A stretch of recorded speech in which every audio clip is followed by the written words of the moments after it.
Howdy, y'all. Thank you for joining us today for this unboxing of Abomination, the Heir of Frankenstein. It is a worker placement game for 2 to 4 players. It takes 90 to 180 minutes for ages 14 plus. Howdy, y'all. Thank you for joining us today for this unboxing of Abomination, the Heir of Frankenstein.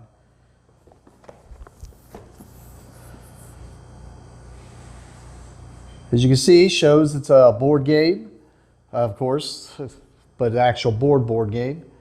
Gothic strategy game of monster building, where you're each going to be building your own monsters. This takes place after the events in Mary Shelley's classic novel, Abomination, the Heir of Frankenstein, is a game of competitive monster creation. So the back of the box shows what the board layout's going to look like, some of the cards and whatnot. It also has the contents, let you know the player counts. And since it is a Plaid Hat / Asmodee, they do this nice thing where they let you know what packs of sleeves you're going to need. In this case, it's going to be 1 of the medium and 2 of these mini sleeves.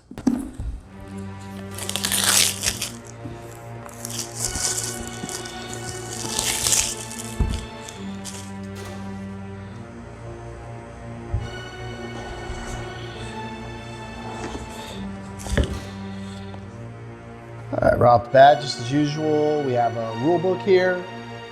It's got the prologue, the objective of the game up front, let you know immediately. Into the components, to the game setup. And then we get right into the play, and we have the round order, and then it breaks it down into each phase of the round. The event, the city, the lab phase. Looks like the lab phase might be the most complicated since there's so much there. We have what triggers the end of the game. Playing, then it's just additional rules, looks like. Bonus objectives, playing and discarding cards, cadaver cards, increasing attributes. And then it gives you a detailed description of each of the locations. Some game tips there. I did remember seeing something about this, and I just remembered it now and just forgot all about it. They have encounters here. So this has the encounters and kind of like a little story for each of them. Kind of cool. And then end of game story, credits, and then a quick reference on the back.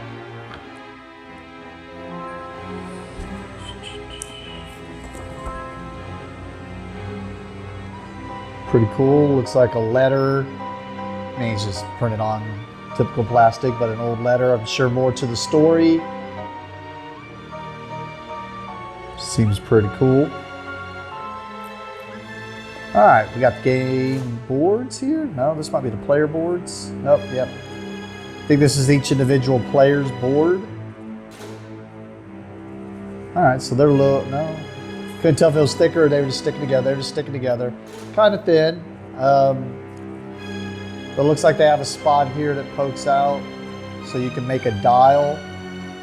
And it's got the humanity, expertise, reputation, and then a spot for keeping track of body parts, bones, or organs it looks like, bones. And then, of course, the slab for building your creation. Looks like that was blue, purple. We got a red player here and a green player, it looks like. Then we get into the punch outs. Pretty detailed and nice. It's the body parts. They punched out pretty easily, it feels like. All right. You got money and what looks like resources, electricity maybe. Oh, I guess I can show the other side.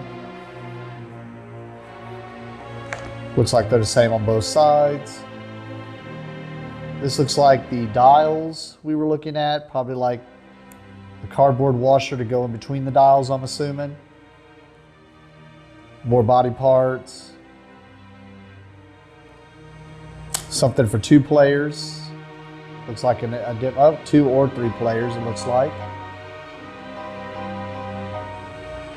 So something that gets added on to help there. But it looks the same here. This one didn't look different on the other side. Event card icons, story track. All right. Get to the board. I can already tell you one thing that looks really nice on the board is, I don't know if you can kind of see it, see if I can get the glare that was giving us problems earlier to kind of show, but you can see how like pieces of it, of the board, are kind of shiny and embossed, even on the numbers here. Yeah, can't really get it on there. But yeah, it's on each of the, every 5 numbers. So that's pretty cool and nice looking. Board feels pretty thick and sturdy.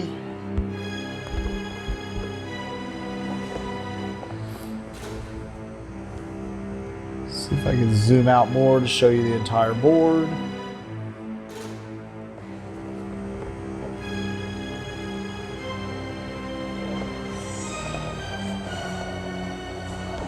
Pretty nice looking though. Okay. We got what looks like meeples here. We got some small ones. You can kind of see in the bag. We got some big ones. Brown cubes.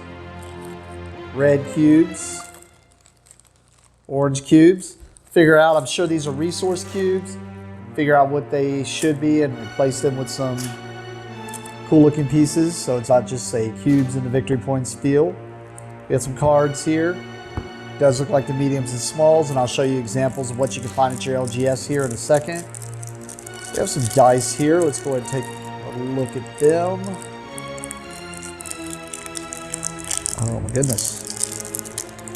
I'll just quit rolling a 1 on opening this. There we go. So they got unique sides.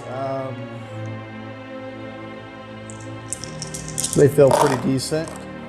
Got a little bit of weight to them.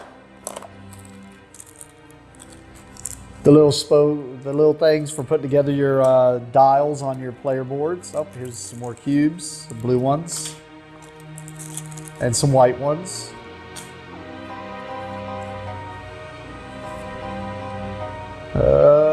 They got stuff here. Complete a monster part. Start a monster part. Get to, they look all the same to me, but maybe not. Oh, no, they are not the same. So, I don't think they are, at least. Oh yeah, because there's 4 of them. These are probably the player aids, things that can help you. It's pretty nice. And as always, like I recommend, you should always check under the insert just to make sure. Nope, nothing under the insert. All right, let's move to the cards. Okay, as it showed on the back, it said mediums and minis. So here's the mediums. They're gonna be 57 by 89. I like these non-glare ones. If you go by the back of the package where it said 1 green and 2 yellows, then it means you're gonna want, the way Fantasy Flight did theirs, and I can tell you GameGenix is moving into their new line with theirs, is it basically tells you it's a pack of 50. So you will just need 1 of these, or you can find the regular ones, which will come 100 in a pack, but it won't be in a box, it'll usually be in a bag hanging. But you'll just need 1, because if it says 1, that means it's going to be 50 or less, which it does look like there's 50 or less of these, and that will be the mediums. And then for the minis, it said you're going to need 2. So 41 by 63 is the size you're looking at, and that would fit these. Looks like about 100, so that seems about right. All right, we're not going to go over every single card here, but I will kind of flip through them and just show you some of them. We'll start with the ones for the mediums first. These look like events. We got grave concerns, enemy on enemy, hard times, meat surplus, hospital corruption. So it looks like they got a front and back. Front for round 1 through 5, back for round 6 through 12, and they're a little bit different. So just things that are going to happen. Heads will roll. So I'm assuming the ones for the later rounds are probably a lot more devastating. We got the Lost Dogs. We have The Flesh is Willing, Market Stock, Thief in the Night, like the Cloud with double lightning bolts, Purge of Corruption. So looks like some events here too. Always events are great in games. They usually give it some variety. We have a double-sided thing here. Then we have encounters. It looks like they're front and back also. The encounters for round 1 through 6. And the encounters for round 7 through 12. Has a trigger. These don't really have names. Just looks like they got... Oh, some of them are different. There's 1 through 4, 5 through 12. Interesting. Let's see how those have an effect. These look like probably our doctors. I'll at least kind of show them. We have Marie Freeman here with their stories on the back. Got Anita Bassini. Story on the back. Prisha Chatwal. Sorry if I butcher these names. I am real terrible with names. Prisha Chatwal. Tanaka Hikaru. Japanese surgeon. Sir Reginald Graham. Zoologist. I noticed the previous one said charlatan. That's pretty cool. Batista Rousseau, psychopath. Along with his story. So that's the mediums. We're going to move into the minis now. These look like they could possibly go on spots on the board, which I guess could change up what the spots do, which is always good in worker placement games. That way it adds a little bit of variety, seeing if there's anything. Oh, looks like I just gotta... So it looks like, yes, it's like what I was thinking. They got some for different areas, like this says the docks, academy,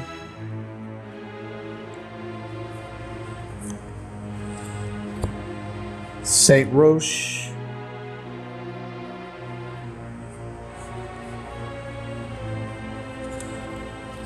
Public Square. We'll take a look at some of these once I get them all separated out here. The morgue.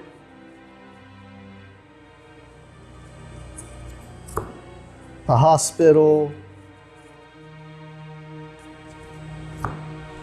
The cemetery. Should be the last one. Yep. And we'll kind of flip through some of these real quickly. So here's cemetery. So it looks like you can go there to get body parts, depending on how fresh the bodies are, I'm assuming. Kind of some gruesome artwork here. And we got the hospital, assuming fresher bodies.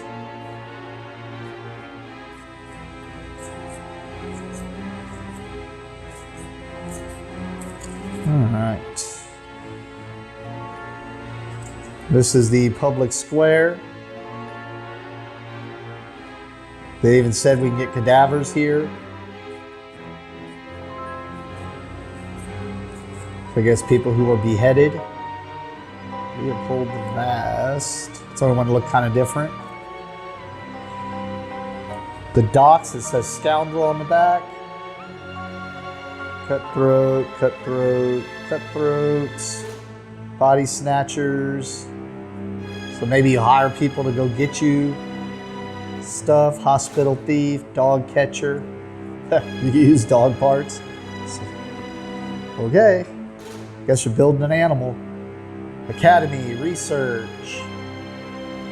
This looks like could be possible abilities you could get. Applied study, electrochemistry, blood transfusion, countermeasures, anatomy preservation, guest lecture, hand of healing, midnight oil, fresh as a daisy.